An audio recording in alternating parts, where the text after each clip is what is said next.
Alors, je vais me pousser comme ça parce que Daniel... Non, mais je peux me pousser. Voilà. Alors, on y va. Donc, dans la paracha précédente, Shemot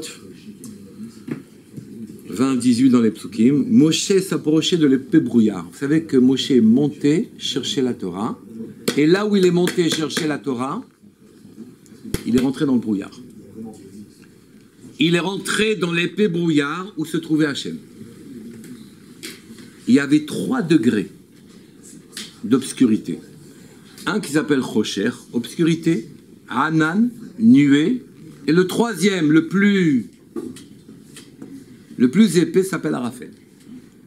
C'est-à-dire la nuée, quand elle s'est condensée encore, c'est Arafel. Et on pose la question, obscurité, nuée ou brouillard? On pose la question, oui, mais pourquoi, pour nous, Hachem, il ne se trouve pas dans l'obscurité? Pour nous, on va chercher Hachem dans la lumière. Comment se fait-il qu'on dise il est monté au Sinaï, il est monté au sommet, et au sommet, il est rentré dans le brouillard? On ne le voyait plus. Dans l'obscurité la plus incroyable. C'est là-bas qu'il a vu Hachem. Pourquoi Hachem est-il dans l'obscurité? Pourquoi Hachem n'est-il pas dans la lumière? Ça, c'est la première question. Dans notre paracha, celle de cette semaine, elle s'appelle Mishpatim. Les Mishpatim, ce sont les décrets sociaux. Tu ne voleras pas, tu n'auras pas, quand tu as un employé, tu feras comme ça. Hein. Les dommages, oui. Tu ne dois pas léser quelqu'un, sous toutes les formes qui soient, tu ne dois pas léser quelqu'un. Et qu'est-ce qu'on fait si tu l'as lésé? Oui. Comment tu le rembourses? Et on s'étonne beaucoup, on n'arrête pas de s'étonner, oui, qu'Hachem nous donne, parmi les 613 mitzvot à accomplir, des mitzvot, des décrets qui régissent la vie sociale. Et ces décrets sont quasiment dans la même optique et respectent quasiment les mêmes principes juridiques que des autres peuples, plus ou moins, chacun selon ses coutumes. Donc on n'a absolument pas besoin de ces décrets-là dans la Torah. Pour quelles raisons ces décrets-là sont-ils annexés dans la Torah? D'accord? À quoi ça rime de nous donner, de nous dire tu ne voleras pas? À quoi ça rime de dire il ne faut pas tuer, il ne faut pas violer, et il ne faut pas endommager, il ne faut pas regarder le bien des autres, il ne faut pas on les endommager, si on les endommage, on les indemnise comme ça ou comme ça. Tel dommage fait à la personne physiquement, tel dommage fait au bien physique, au bien, etc. Quel besoin avons-nous de parler de ça? Il y a un besoin. Lequel? C'est pas forcément pareil dans toutes les civilisations. Mais non, Akadosh Baruch Hu laisse à notre discrétion la manière de gérer les sociétés. Il n'y a aucune raison qu'on ne se conforme pas aux règles logiques. Il n'y a pas marqué la pesanteur dans la Torah, oui. Mais personne ne dit qu'il fallait que ce soit marqué. Dans le but de devenir humain. Est-ce que ça révèle... Mais on n'a pas besoin que la Torah note ça pour être humain, c'est évident. C'est pas évident. Non, on est vivant, mais on n'est pas humain. Parce que dans l'histoire, les lois ont changé. Mais même chez les goyim, les lois sociales sont là, les lois de solidarité sont là. Elles ont évolué. Elles sont grossièrement, c'est ça que je dis, elles répondent aux mêmes principes, elles sont à peu près dans les mêmes choses. Regardez, les corpus de loi, ils sont à peu près les mêmes, à peu près partout. Après, il y a des coutumes comme ça, de lois coutumières, une loi comme ça, et c'est pas, si jamais c'était pas marqué dans la Torah, allez, la société juive ne serait pas conformée à ces choses-là? Oui, on ne peut pas dire non. Je pense pas que ce soit pareil dans la Torah. Mais les lois des autres ont été inspirées par la Torah. C'est ce que je sais. La Torah a inspiré ces lois-là au monde. Je crois pas. Je pense qu'effectivement, de la même manière que la pesanteur... Vous croyez que ça répond à un principe logique rationnel? Exactement. Je pense que ça répond à un principe logique rationnel et que donc à ce moment-là, la question se pose pour que... Je n'ai pas dit que partout on résoudrait de la même manière. Oui, mais globalement, grossièrement, vous ne vous rendez pas compte. Dans la Torah, on est d'Oresh, on analyse une lettre, un point, on l'analyse. Et là, des lois qui s'imposent elles-mêmes, oui, elles sont notées. En long, en large, en travers, c'est pas possible. Pourquoi? Vous avez quelque chose à dire dessus. Voilà. On va dire ça. Je ne sais pas si moi j'ai quelque chose à dire dessus. Il y a quelque chose. Mais je pense qu'il y a quelque chose à dire dessus. Oui. Donc la première question c'est pourquoi dans l'obscurité Moshe a-t-il été trouvé Hachem? La deuxième question c'est des lois qui sont évidentes et qui s'imposent à nous. Pour quelles raisons elles ont été annexées à la Torah? Bien sûr que les Chachamim répondent deux réponses. Ils disent, première réponse, c'est que puisqu'elles sont marquées dans la Torah, donc elles vont nous permettre d'avoir des mérites qu'on n'aurait pas eu. Premièrement, si jamais elles n'étaient pas annexées dans la Torah et qu'on les faisait logiquement, j'ai aucun mérite quand je prends le bol de mon ami et que j'évite de le lâcher sur le sol. J'ai pas de mérite là-dessus.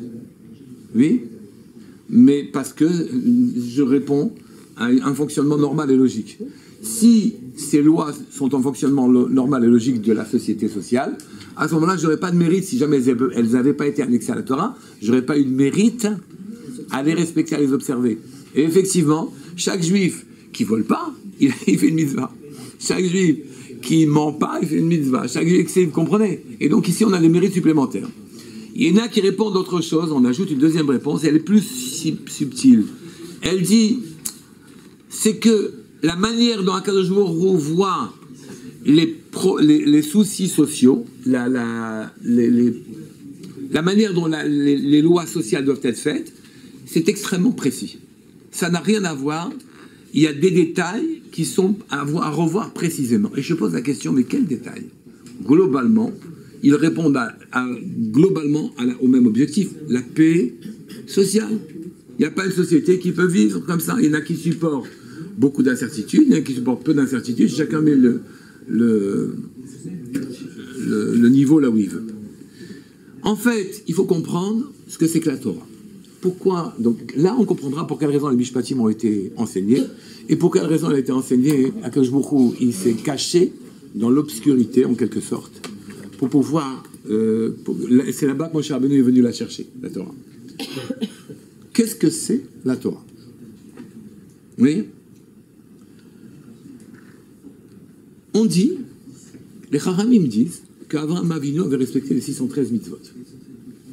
Comme c'est marqué clairement, Vishmor Mishmarti. Il a gardé mes gardes. Dans la Torah, c'est marqué. Il a gardé ce que j'ai demandé de garder. Donc on voit qu'Avraham, il a respecté les 613 mitzvot. Oui. Et on le dit en long, en large, en travers. Mais pourtant, c'est pas très possible qu'Avraham Avinu, il garde les 613 mitzvot. Car à l'époque d'Avraham Avinu, il n'y avait pas de Kohanim, il n'y avait pas de Lévi'im, il n'y avait pas de Bechorot. Donc il n'y a pas de Kohen, on ne lui donne pas un prélèvement, il n'y a pas de Lévi, on ne lui donne pas le Maaser, il n'y a pas de Bechor, on ne consacre pas. Oui. Il y a des dizaines et des dizaines de... Il était le seul juif quasiment. Donc même quand ensuite il s'est occupé d'autres personnes, on ne peut pas faire les 613 mitzvot du temps d'Avraham Avinu, ça c'est pas possible. Qu'est-ce que la Torah a voulu dire quand elle a dit Vaishmor, car il garde, Mishmarti, mais garde. Qu'est-ce qu'elle veut, la Torah? Il ne peut pas garder les 613 mitzvot. Et alors on répond qu'en vérité, Avraham Avinu a répondu à l'utilité, au rôle que jouent les mitzvot pour nous. Et il a acquis les 613 qualités que nous font acquérir les mitzvot. Il les a acquises sans faire le geste matériel des mitzvot. Sauf la Mila, qu'il a fait à 99 ans. Et à 99 ans, disent les Rebbeim, précisément, puisque 99 ans, c'est l'aube du chiffre 100, et que tout est décimal dans notre société. Oui, il y a 10 qualités, et chacune des 10 qualités est investie elle-même de 10 qualités, et que donc, quand il est arrivé à la 99e qualité réparée, alors à ce moment-là, une mitzvah physique lui a été donnée. D'accord? C'est pas tout à fait vrai, car on voit à propos d'Avraham Avinu que quand il y a eu le problème qui s'est posé avec Lot, les malachim qui sont venus, on voit qu'Avraham Avinu leur a donné des matzot. Et que Lot, à la même époque, leur a donné des matzot. Donc on voit ici effectivement qu'il faisait aussi des mitzvot maasiyot. Par maasiyot, entendez, des mitzvot... non, pas positives, hein, pratiques, oui, matérielles, oui. Donc, comprendre, c'est ça, il est arrivé vers son... Vous savez quel est le but? Le but, la raison pour laquelle nous sommes sur Terre, un but simple, oui, c'est tout simplement de se coller à Hachem. Je vous avais lu un Maharal de Prague une fois, ouais. Le but de tout ce décor, le but de tout ce qui se passe sur Terre d'une manière générale, c'est de se coller à Hachem. C'est la dvekout b'Hachem.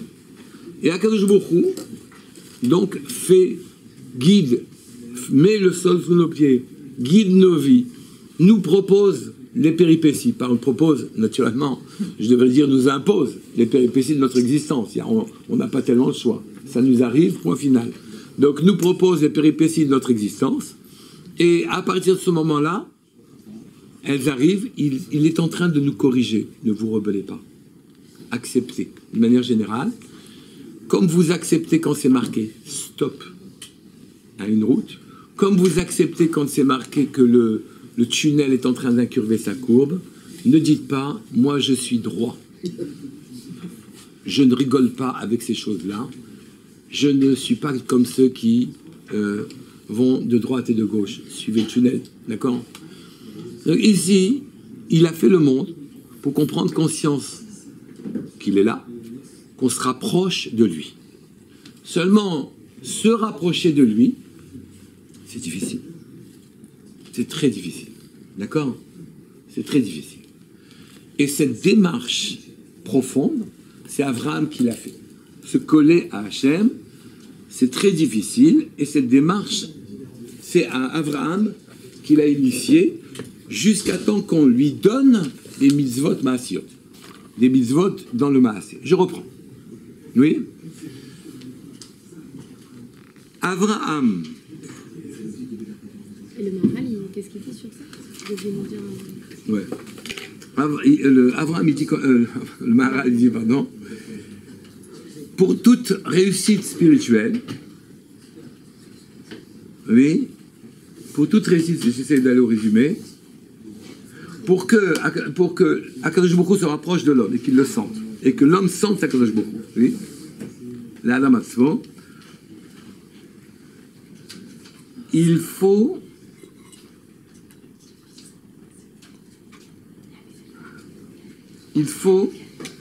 qu'il s'applique à tous les commandements. Ah, c'est pas cette page, c'est pour ça que je ne l'avais pas trouvé. Oui, exactement. Ce qu'il faut, c'est se coller à Hachem. Arriver à se coller à Hachem. Or, se coller à Hachem, c'est pas possible. Oui. Il faut initier une démarche. Il faut initier une démarche, vouloir se coller à Hachem, et Akadosh Baruch Hu, à ce moment-là, met en branle la machinerie. Oui. Celui qui ne cherche pas, il ne peut pas trouver. D'accord? Et surtout, c'est pas seulement qu'il ne peut pas trouver, mais il n'a pas l'aide. On ne lui met pas le sol sous ses pieds. Le sol exceptionnel qui vit et qui vous dit va à droite, c'est comme le GPS. Va à droite, va à gauche. Sinon, tu prends une claque ici. Sinon, il y a un problème là-bas. Là, tu as quelque chose à gagner. Il faut y aller, etc.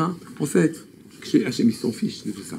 Ce qu'il fait, c'est qu'il est en train de nous guider gentiment et subrepticement vers là où on doit aller. D'accord? Il faut initier la démarche et avancer. Abraham, il est venu. Abraham Avinu, il est venu. Et il a avancé. Il s'est jeté dans le feu. Abraham Avinu, il est venu, il s'est même jeté dans le feu. Exactement. Il s'est jeté dans le feu. Oui? Comme on dit, bon ben, on y va. Et il s'est jeté dans le feu. D'accord? Quelle a été sa démarche? Elle a été qualifiée dans le Chumash pour Abraham Avinu. Sa démarche a été qualifiée de Halor Venasoa Hanegba. Halor, il allait, Venasoa, et il voyageait, Hanegba, vers le Negev. Oui? Il avançait vers le Negev. Le Negev, c'est quoi? C'est le sud. Le Negev, c'est le sud. Le sud, oui, c'est l'endroit de la chokma, c'est l'endroit du chesed, c'est l'endroit de l'amour. L'amour. Ça veut dire quoi ça? Hein? Ça veut dire Hanegva, c'est une manière symbolique de dire chesed. Parce que c'est le sud. Et qu'au sud se trouve l'ange du chesed. Et le nord, l'ange du mal. la richesse. Le nord à la richesse. Ah, le mal viendra du nord. Oui, le mal vient du nord. Et ça, c'est dans quoi ça? Hein? C'est dans des midrashim? Oui, le midrash. On va dire, oui, midrash. On va dire. D'accord? Oui. Et donc, aussi, alors Velassoa Negba, il allait, et Velassoa, ils allaient sans cesse vers son but. Nous avons tous une mission. Et tous un but. Nous sommes nés avec ce qu'il faut comme qualité et presque, j'allais dire, comme défaut, oui, pour pouvoir atteindre ces buts-là. Simplement, nous ne sommes pas mechunachim, nous ne sommes pas éduqués. La vie nous éduque pour atteindre notre but. Chacun de nous a un but spécifique qui n'est pas le même. Quand vous avez vos enfants, faites attention, n'attendez pas qu'ils fassent ce que vous voulez, attendez qu'ils veuillent faire ce qu'eux, ils doivent faire. D'accord? Attendez de faire ce qu'eux, ils doivent faire. Et il avançait sans arrêt vers ce qu'il devait atteindre comme résultat. Il devait atteindre comme but quoi? Chesed. C'est-à-dire que Akadosh Baruch Hu devait faire descendre sa présence sur terre. Mais en l'absence pour ne pas révolutionner le monde et nous faire apparaître des choses invraisemblables pour qu'on puisse vivre dans ce monde, faut-il qu'un homme soit vecteur du chesed d'Hachem. Il y a un homme qui, grâce à lui, tout le monde vit. Grâce à lui, tout le monde mange. Oui. Rabbi Shimon Bar Yochai a dit, moi, grâce à moi, je nourris, à nous deux, avec mon fils, on nourrit tout le monde. Et il aurait été suffisant que je vive, moi, pour nourrir le monde entier. Et lui, il mangeait qu'une poignée de caroubes. D'accord? Il a dit ça de lui-même? Oui. Et le monde mange grâce à lui. Enfin, manger de son époque grâce à lui. Il y a sur terre des tzadikim, et on a de l'argent grâce à eux, de la santé grâce à l'autre, grâce à lui, on a le manger, etc. Et c'est eux qui justifient l'existence du monde. Pensez bien que ce n'est pas nous qui justifions l'existence du monde. Nous, on en profite. Oui. Et eux, ils justifient. C'est pour eux que le monde a été créé. Et comment ils savent que c'est pour eux? Eux, ils savent. Eux, ils savent. Donc, continue. Et donc, il devait faire descendre sur terre le chesed. Comme Yitzhak va faire descendre sur terre la maîtrise. Oui, au point que pour que les principes d'Hachem s'accomplissent, pour lui, le sacrifice de sa vie n'est rien. N'est rien. D'accord? Et d'autres, David sera le principe de la royauté sur terre. D'accord? Et on a ici les 4 piliers de la Shrina avec Yaakov, entre les deux, qui est le principe de l'équilibre total. Et donc tous ces principes, ils descendent sur terre, sinon le monde n'est pas équilibré. D'accord? Sinon le monde ne fonctionne pas. Et comme le monde n'est pas équilibré, et comme le monde ne fonctionne pas si jamais il n'y a pas d'homme qui soit capable de le faire descendre, il faut un homme qui soit le véhicule de cette chose-là. Donc lui, il n'arrêtait pas d'avancer. Abraham n'arrêtait pas. Abraham. Abraham n'arrêtait pas. Abraham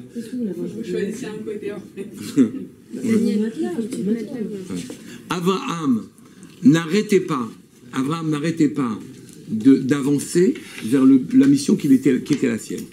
Devenir un tuyau sur terre pour la présence divine dans son aspect chesed. D'accord? Un tuyau, par définition, sa personnalité, c'est quoi? C'est d'être vide. C'est pas sa personnalité, c'est sa absence de personnalité. Un canal. Sa personnalité, c'est son épaisseur. Oui, c'est ça un tuyau. Et s'il est vide. Et c'est bien ce que j'ai dit. C'est son l'épaisseur du tuyau, sa paroi. Oui, et qu'il laisse passer le reste, suffisamment solide pour qu'il laisse passer des choses importantes. Donc, le bitoul, l'annulation de sa personnalité, l'annulation à ce que l'on veut de lui, oui, c'est ce qu'on attendait d'Abraham Avinu. Et toute sa vie, il avançait. Alors, Venassoa, il avançait, Negba, en direction du Chesed, jusqu'au moment où il a atteint le Chesed. D'accord? Et il est à ce moment-là qu'Akadosh a pu descendre d'un ciel, et le Chesed s'est approché. Avant, c'était des sauvages. Le Chesed s'est approché de la terre. D'accord? Avec Yitzhak et tout ça, sacrifice, il a été un tuyau, un vecteur, le véhicule de la Kvora, la maîtrise, et les hommes ont pu se maîtriser. Avec Yaakov est venu l'équilibre parfait, total. Oui? L'équilibre parfait. Parce que le Chesed, c'est déséquilibré. Et la dureté, c'est déséquilibré. La Kvora, c'est déséquilibré. Elles sont nécessaires toutes les deux. D'accord? Même à l'état brut, elles sont indispensables. Il y a des moments de Chesed Gamo et des moments de Gmora aussi. D'accord? Mais il faut un équilibre. Et l'équilibre a été atteint avec Yaakov, et la royauté, l'installation définitive sur terre d'un principe divin avec lequel on peut vivre est installée par David Amelech, le 4e pied de la Shrina. Vous savez par quoi il a mérité, David Amelech, d'être le 4e pied de la Shrina, le 4e pied de la présence divine sur terre? Vous savez par quoi? C'est que quand il fuyait devant son fils Abshalom, qu'il a eu avec une Yafat Toa, une prisonnière de guerre, qui était très belle, et que donc son fils était beau, et son fils était malin, oui. Il attendait derrière les tribunaux de David Amelech, et il disait, moi, il faisait de la démagogie. Et il disait, moi, j'aurais jugé différemment, moi, j'aurais été avec vous, etc. À la finale, beaucoup de personnes sont allées dans le sens d'Abshalom. Abshalom a voulu prendre la place de son père. Et c'était en train de marcher. David a été obligé de fuir devant lui. Fuir devant lui. Et quand David a fui devant lui, naturellement, c'est un chemin de honte. Il a fui. Il y a quelqu'un qui, sur son chemin, lui a dit tu sais pourquoi il t'arrive ça, David Amelech? Toi, tu fuis maintenant? Ça t'arrive parce que tu as eu un problème avec Bathsheba, etc., etc. Le général de l'armée a dit, mais je vais le tuer, ce chien-là, qui parle comme ça du roi. C'est tout, il va voir s'il va lui rester une tête, une bouche pour parler. Oui. David Amelech lui a dit, non, tu le laisses. Si ça sort de sa bouche, c'est que je devais l'entendre. Tu régleras le problème ensuite. Ensuite, tu régleras le problème. On verra après. C'est une autre chose. Mais d'abord, tu le laisses parler. Effectivement, j'entends. Et maintenant, après. Ce problème ne sera pas réglé par David Amelech. Il sera réglé par Shlomo Amelech. Sur son lit de mort, David Amelech a dit, écoute, toi, tu es très chacham, toi, Shlomo, tu es le plus intelligent des hommes. Tu trouveras le moyen de régler ce problème que moi, je ne l'ai pas réglé. Et si je ne l'ai pas réglé, c'est pas facile de le régler des années après. Le problème a été réglé de la manière suivante. Il lui a dit, tu sais quoi? Tu es prisonnier à Yerushalayim. Prisonnier à Yerushalayim? Ça s'appelle quoi, prisonnier? Comme tu es prisonnier de quoi? On n'est pas prisonnier dans une ville comme Yerushalayim. Eh bien non. Il chassait un jour, un cerf est apparu, et il a poursuivi le cerf, il a vu la frontière de Yerushalayim, il s'est dit, mais non, personne ne me voit. Vous voyez? Personne ne me voit, et là, il a quitté la frontière de Yerushalayim. On va me dire, tu es mort. Tu meurs pour ce que tu as fait à mon père, ce que tu as fait à la royauté, tu as méprisé la royauté, mais tu meurs maintenant. Donc ici, comme David Amelech n'a rien dit, il n'a rien dit à ce moment-là, alors que David Amelech, c'était pas un enfant, c'était un homme puissant, oui, et qu'il a dit, ça va, laisse. Il a été le 4e pied, le pied de la présence divine sur terre. Donc vous comprenez qu'ici, ces qualités-là, on les acquiert par bitoul, par annulation de soi. On creuse au milieu de soi, on creuse au milieu, on laisse une épaisseur pour être un tuyau, sa personnalité, et puis on creuse, et à ce moment-là, les grandes choses peuvent descendre au travers de nous. C'est facile comme principe, non? Voilà. J'ai pas fini. Oui. Donc, je vous ai dit, il est qualifié par les mots alors, Venasoa. Il va et il voyage. Mais seulement, c'est bizarre ces deux mots-là. Il va et il voyage. Oui? On a besoin de toute l'attention là. Il va et il voyage. Qu'est-ce que ça veut dire il va et il voyage? Alors, Venasoa, c'est la même chose. Oui? Et non, les Chachamim disent non. Venasoa, ce sont les étapes dans le voyage. Tu voyages, tu t'arrêtes, tu continues, tu t'arrêtes, tu continues. C'est ça un voyage. Oui, c'est pas une course permanente. Tu vois, tu reprends ton souffle, tu réanalyses les choses, etc. C'est ça, alors Venasoa, c'est ta démarche qui te permet de prendre conscience du chemin sur lequel tu es. Ton chemin, il est vivant. Et très progressivement, quand ton chemin est vivant, alors à ce moment-là, tu prends ta dimension jusqu'à atteindre Hanegba, pour Abraham, le résultat. D'accord? Eh bien, les malachim, les anges des cieux, qui m'appellent Chayot, les anges puissants, ils ont une démarche qui s'appelle Ratso Vachov. On traduit généralement par « ils vont et ils viennent ». Oui. Mais Vachov, ça veut dire « ils viennent », Ratso, ils s'avancent, ils veulent, oui, aller vers Hachem. Ils courent vers Hachem, Ratso, Ratson, ils courent vers Hachem. Vachov, ils s'arrêtent. Ratso, Vachov, on ne peut pas aller vers Hachem. On est obligé de s'arrêter. Oui. Et cette démarche, c'est la démarche qui permet d'arriver au résultat. On ne peut pas atteindre, il faut y aller. Je ne veux pas dire reculer, mais peut-être qu'il faut reculer aussi des fois. Ratso, Vachov. C'est la seule démarche, supportable pour pouvoir avancer vers Hachem. Et c'est l'équivalent de alors, Venasoa. Aller et étape. Aller, étape. Aller, étape. D'accord? Activité de voyage, et puis observation et arrêt. D'accord? Les anges fonctionnent comme ça, les plus élevés. Et c'est comme ça, c'est mieux comme ça, non? Oui? Oui. Et donc, les anges ici fonctionnent comme ça. Ceci correspond à quoi? Chez nous.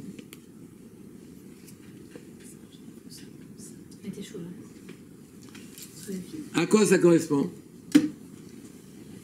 Allez, vous êtes tous bac plus 5. D'accord, les étapes, vous venez de le dire. Hein. Ah non, si je demande à quoi ça correspond, je ne sais pas encore dire. À quoi ça correspond? Aux épreuves, c'est nos arrêts. Avancer, reculer. On se réveille, on se rendort. On s'active. La journée. Moi, ce que j'aime dans la vie, c'est dormir. C'est la lumière de réverbère. Alors, ça correspond au cœur et à la tête. Le cœur veut, il avance, il désire, il pousse. Oui, ça correspond au feu. D'accord? Et à la tête. La tête, c'est l'eau. Le froid. Le froid. 2 secondes. Attendez, on va voir. Oui, on réfléchit. On voit où on va. C'est la démarche normale d'un homme. Oui? Alors, Venasoa. Ratso, Vachov. Le cœur La raison. et la raison. Et les deux sont des instruments très puissants. Si vous n'avez que de la raison, vous ne ferez rien du tout. Si vous n'avez que du cœur, vous raterez tout. D'accord? Et donc ici, ça correspond au feu et à l'eau. Effectivement. Le siège des désirs, des mobiles, de ce qui nous fait bouger, tout ce siège, c'est le cœur. Ensuite, il y a l'eau qui refroidit, qui reprend, c'est le sechel, l'intelligence, qui calme et qui repart dans des conditions dans lesquelles vous avez profité de tout ce que le chemin vous a offert. D'accord? Il n'y a que comme ça qu'on avance vers Hachem. Le premier, c'est en voulant, en aspirant profondément, et puis une aspiration faible, elle ne peut pas tenir. En aspirant profondément à aller vers Hachem pour comprendre tout ce qui se passe. Oui? Et la deuxième, en conceptualisant, en réfléchissant, en voyant aboutir des projets, c'est une merveille. Oui? J'ai une enfant le matin, ma fille, quand elle était petite, elle a mis ses affaires, elle les a bien rangées le soir sur la chaise, et le lendemain matin, je la vois émerveillée, ils sont là, pour ranger. C'est bien, c'est une conceptualisation. Donc Akadosh Baruch Hu a fait les choses de telle sorte que le concept que l'on, dans l'eau froide de notre réflexion, oui, quand on le traduit en projet, en association avec le cœur, et que l'on fasse ces allées, et j'allais dire retour, ces allées, ces arrêts comme ça, c'est comme ça que vous construisez votre relation d'une manière générale, d'abord avec tout le monde, enfant, mari, etc., et la relation que vous voulez établir avec Akadosh Baruch Hu. On s'unit à Hachem que par Rasso Vachov, alors Venasoa, feu et eau. Parce que si tu fais que feu, tu te brûles comme un papillon, viens se brûler, au feu c'est fini. Ratson, c'est de la plaisanterie. Tu ne peux pas maîtriser quoi que ce soit. Il faut que tu aies un élan pour aller à l'aventure, découvrir un terrain inconnu, un terrain que tu ne connais pas. D'accord? C'était la démarche d'Abraham. Oui? Et vous comprenez maintenant que c'est ça, accomplir les 613 mitzvot. Dans notre âme, nous avons 613 membres. Oui? Comme une couronne. La couronne, c'est quand on voit un homme normal, il est normal. Quand on voit un homme avec une couronne, on dit tiens, c'est un roi. Oui? Pourquoi c'est la couronne qui fait dire que c'est le roi? Oui? C'est le projet qui sort de sa tête. Les pointes des couronnes, elles sont comme ça. Le projet, c'est lui le projet. Cet homme-là est l'artisan du projet de l'État. D'accord? C'est ça le roi. Keren, comment on dit couronne? Keter. Keren. Keter, oui. Keter, c'est la couronne, 620, oui. C'est 613 plus les 7 mitzvot des Rabbanan.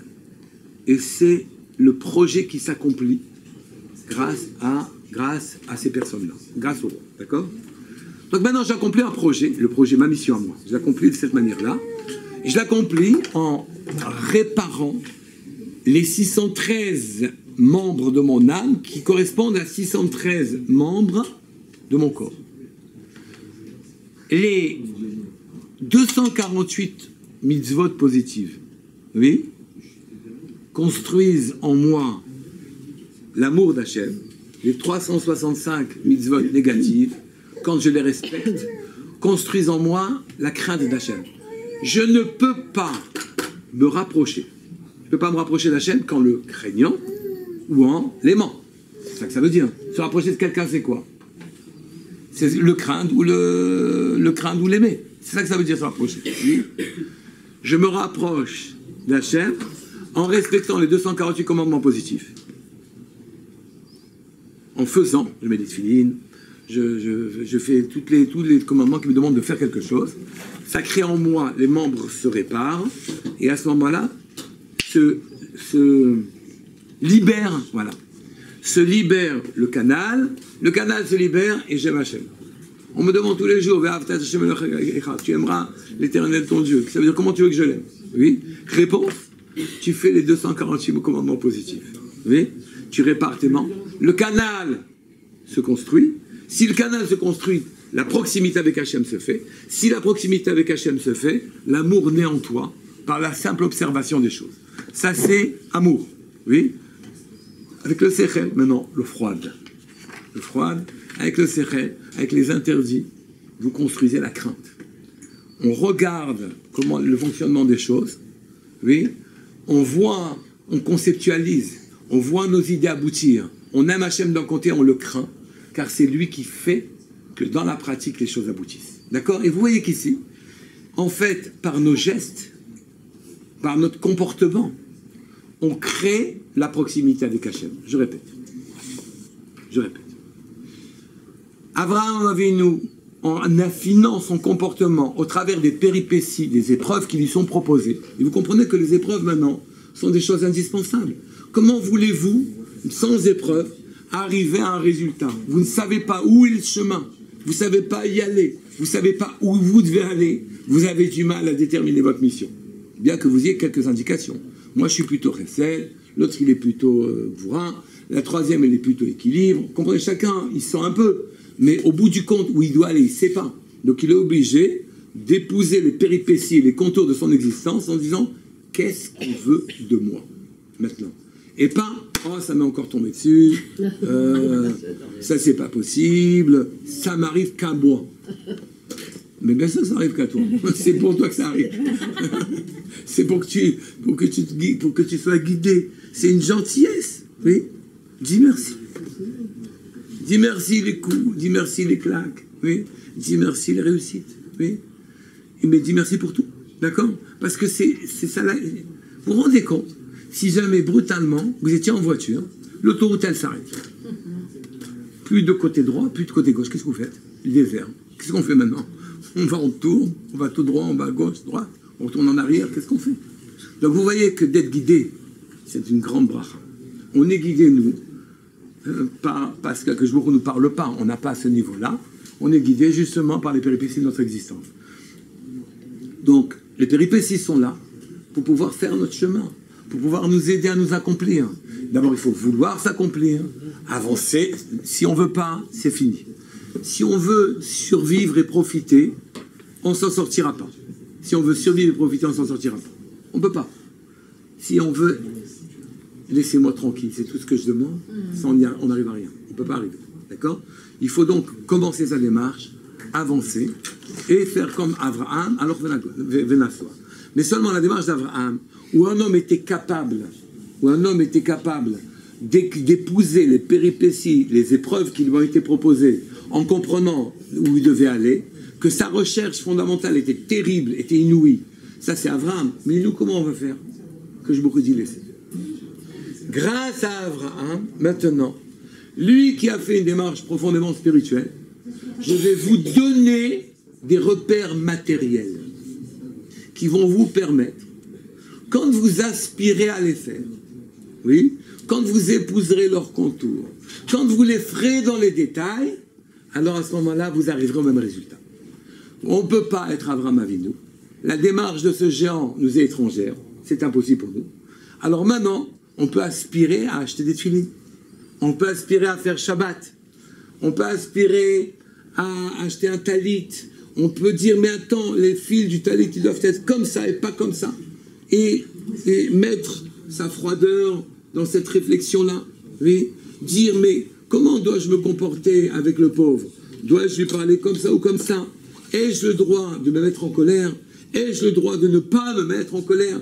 Dois-je étudier? Et vous comprenez, qu'entre l'étude de la Torah froide, claire, puissante, où vous faites fonctionner le côté rigueur, et l'étude, l'aspiration du cœur profonde, puissante, vous êtes en train, en étudiant la Torah, les 248 mitzvot positives et les 365 mitzvot négatives, vous êtes en train de construire matériellement ce qu'Abraham a fait spirituellement. Et ça, c'est un cadeau qu'on nous a fait. C'est un cadeau qui a été le nôtre. Nous, on ne peut pas avoir une démarche. Regardez déjà, on n'arrive même pas à se guider dans la vie. On en a assez au bout de 5 minutes de problème. D'accord? Abraham, on lui a dit, tu te jettes au feu. Il a dit, je me jette au feu, quel problème? D'accord? Il lui a dit, tu sacrifies ton fils, sacrifiez son fils. On lui a dit, ainsi de suite. Oui? Il a Sarah, la tzadékette, il n'a pas trouvé de terrain pour l'enterrer. Oui? Il a payé au vers la socher. C'est somme invraisemblable. Oui, il a été obligé de supplier les gens de Chet pour pouvoir. Et ainsi de suite, les épreuves se sont succédées les unes derrière les autres. Abraham n'a pas bronché. Et sa spiritualité s'est créée. Il est parti sans les mitzvot matériels, arriver à un résultat. Nous, c'est simple. C'est comme si on vous dit maintenant ça a été résolu par Abraham. Les membres, maintenant, vous pouvez les réparer facilement. Votre canal, vous pouvez le creuser facilement. Respectez soigneusement les 248 commandements positifs et soigneusement les 365 interdites qui sont les mitzvot négatives. D'accord? Ça, c'est un cadeau qui nous a été fait par Abraham. Maintenant qu'on a dit ce qu'on vient de dire, vous comprenez qu'à ce moment-là, les mitzvot n'ont rien d'un règlement social, n'ont rien d'une manière, n'ont rien d'une technique politique, stratégique, sociale, pour amener la paix là où elle doit être amenée. N'ont rien de ça. qu'en vérité, elles sont là, chacun des gestes qui est marqué dans la Torah, est là uniquement pour pouvoir réparer et creuser votre canal de telle sorte qu'il vous ouvre votre ouverture et vous ouvre à votre mission. Pour vous, pour vos enfants, pour votre mari. Vous comprenez qu'à ce moment-là, le fait ce n'est pas du tout anodin de ne pas manger, pas caché. Je passe devant une rôtisserie, si l'odeur, une rôtisserie goy, hein, si l'odeur, elle provoque chez moi de l'appétit, je dis pas c'est dégoûtant, je dis c'est excellent, mais j'en mange pas. Pas pour moi. En faisant ça, hein, à ce moment-là, je creuse en moi un canal. Oui, si je disais dégoûtant, ça veut dire que c'est ma nature qui a joué. Et donc, j'ai rien fait, je l'ai fait que naturellement. Tandis que quand je dis, mais c'est bon, mais je le fais pas, parce que je ne dois pas le faire, je suis en train de creuser dans mon séchel, sculpter mon séchel, de telle sorte qu'il m'amène là où je dois aller. Et donc, les règlements sociaux, d'une manière générale, les règlements sociaux ne sont pas du tout des règlements politiques, sociaux, anodins, obligatoires, pour qu'il y ait la paix sociale. C'est pas ça. C'est l'ordonnancement même, de notre personnalité. Chaque juif qui fait attention de ne pas voler, eh bien, il fait une construction en lui. Et à ce moment-là, chaque juif qui affine la chose, qui ne fait pas simplement avec son cœur, mais qui affine, pas voler, ça veut dire ça et ça veut dire ça aussi. Précisément, là je donne pas. Là, je dois faire attention à ça, etc. Est-ce que les changements de prix ne sont pas un problème? Et qui fait attention à chaque détail, ce juif-là est en train de construire sa stature personnelle. Il n'est pas seulement en train de respecter la paix sociale. Et donc, vous comprenez qu'à ce moment-là, il fallait intégrer dans le corpus, dans le corps de la Torah, il fallait intégrer aussi les lois sociales. Oui, de manière à ce qu'elles viennent, tout n'est là que pour que je me rapproche d'Hachem, que je fabrique mon canal, que je creuse mon tuyau, que je remplisse ma mission, que j'arrive à un résultat. Oui. Et alors à ce moment-là, les lois sociales n'échappent pas à ce règlement. Donc c'était normal que les mishpatim soient intégrés à la Torah. Mais non, tout ce que je viens de dire, oui, toute cette éducation, oui, elle vient m'expliquer pour quelle raison je souffre. En vérité, je vis dans l'obscurité à cause de moi. Et je dois accéder à la lumière. Pour accéder à la lumière, je suis obligé d'enlever les voiles que j'ai devant, les voiles mentaux, spirituels que j'ai devant les yeux. Je crois que ça, pourquoi? Parce que je veux. On ne peut pas passer devant une bijouterie sans acheter un bijou. Enfin, sinon c'est radin. Oui. Et j'ai des principes.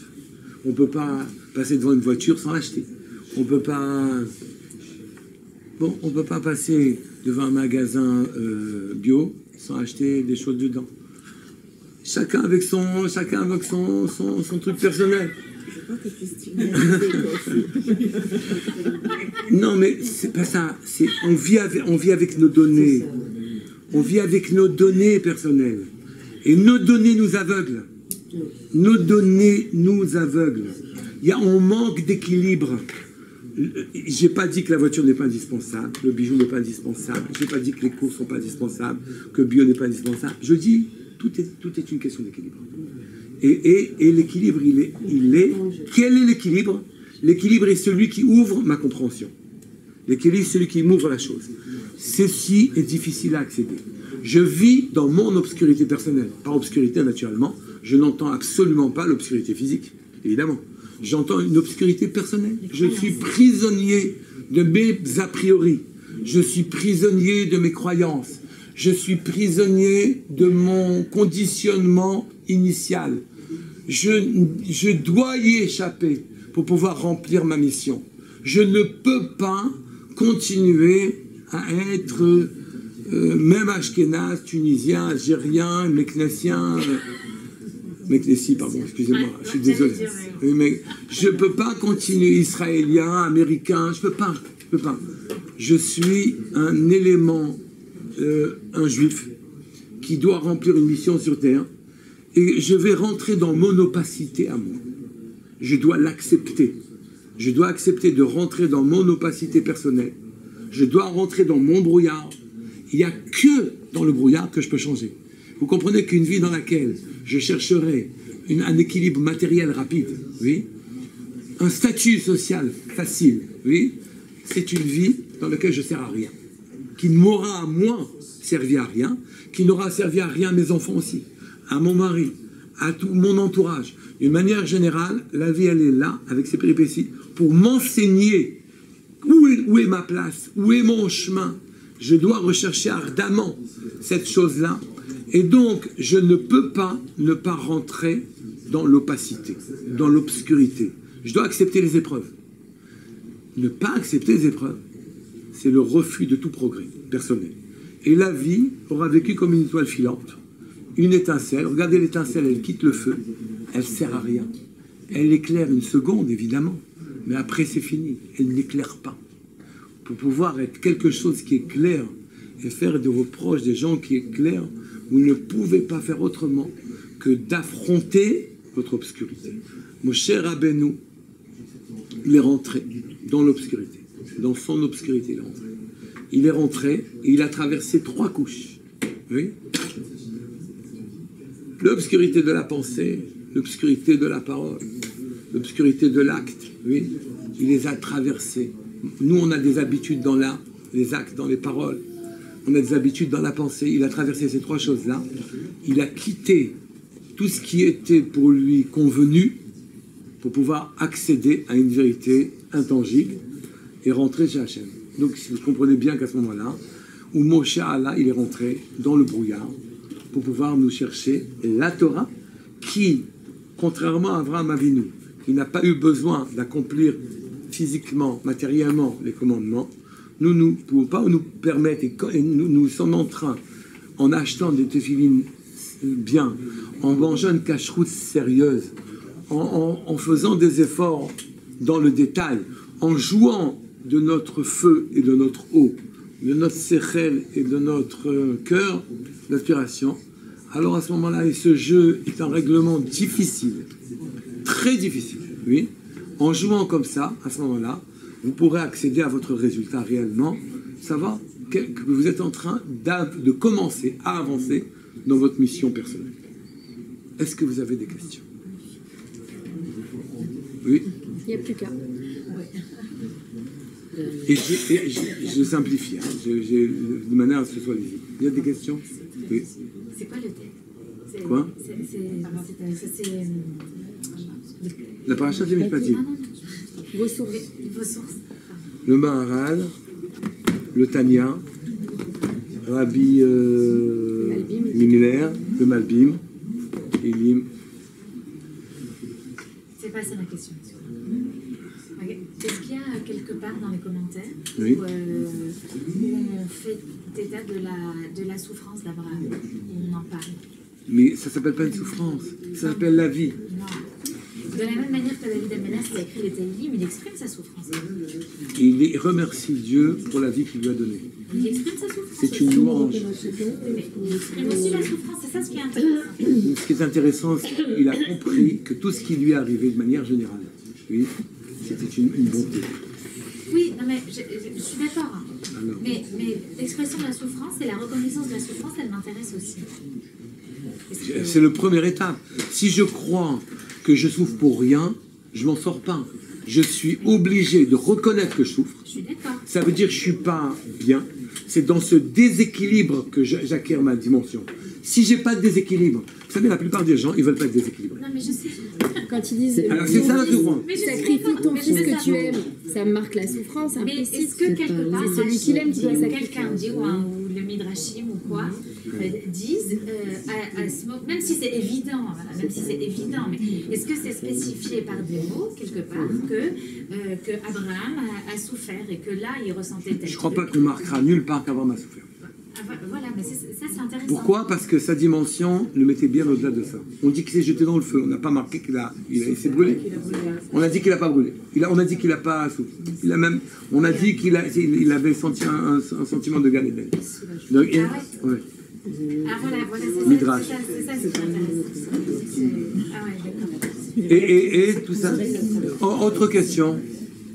Autre question. C'est des statures. Non, mais de toute façon, comme nous, certains qui- on ne fait pas comme ça. Nous, il nous a fallu une matérialisation des divines, des 248 commandements positifs et des 625 négatifs. Il a fallu quelque chose de plus proche de nous pour qu'on exprime notre envie vers ça, la bar mitzvah, la Mila, et ça, on sait faire comme Abraham Avinu, c'est pas facile. Oui. Et maintenant, de toute façon, maintenant on le fait avec les mitzvot, oui. Et cela a été atteint avec le Limoud à Torah et les mitzvot. Et la Torah sert à ça. Maintenant, vous voyez que la Torah, elle est partout. Elle est dans tu voleras pas, comme elle est dans tu mettras les filines.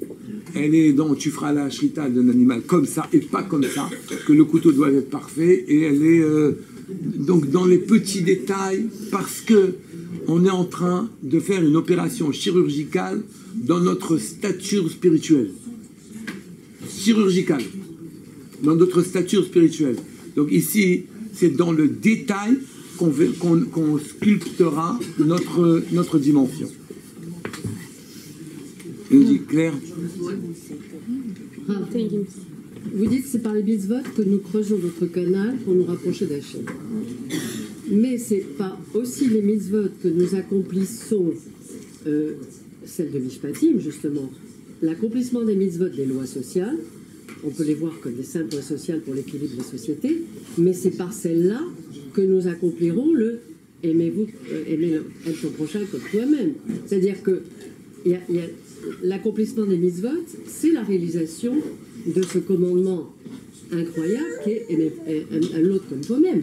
Parce que, j'ai pas fini, c'est les chrétiens qui ont justement annulé la loi et qui ont simplement gardé l'esprit et pas la lettre, en disant « Ah, aime ton prochain comme toi-même », au point qu'on pense que c'est l'autre qui l'a dit et pas nous. Donc ils ont retenu ça, mais les lois non. Mais ils n'ont pas le chemin pour aller vers « aime ton prochain comme toi-même ». Donc l'accomplissement des mitzvot, des lois sociales, ce n'est pas seulement pour creuser le canal pour aller vers Hachem, mais pour créer cet amour du prochain comme toi-même. Mais l'amour du prochain comme moi-même est aussi un instrument pour aller vers Hachem. Oui, oui, bien sûr. C'est qu'un instrument. Tout ce que nous faisons, tout sans exception est un instrument. Alors, il y a des instruments qui sont valorisants. Aime ton prochain comme toi-même. Il y en a qui ne sont pas valorisants. Tu fais la shrita d'un animal.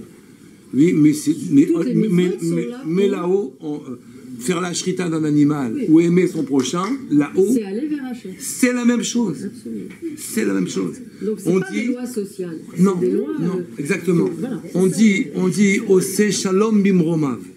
Il a fait la paix dans les cieux et on entend les cieux, c'est quoi? C'est Shamaïm. Il a fait la paix entre l'eau, Esh et Maïm.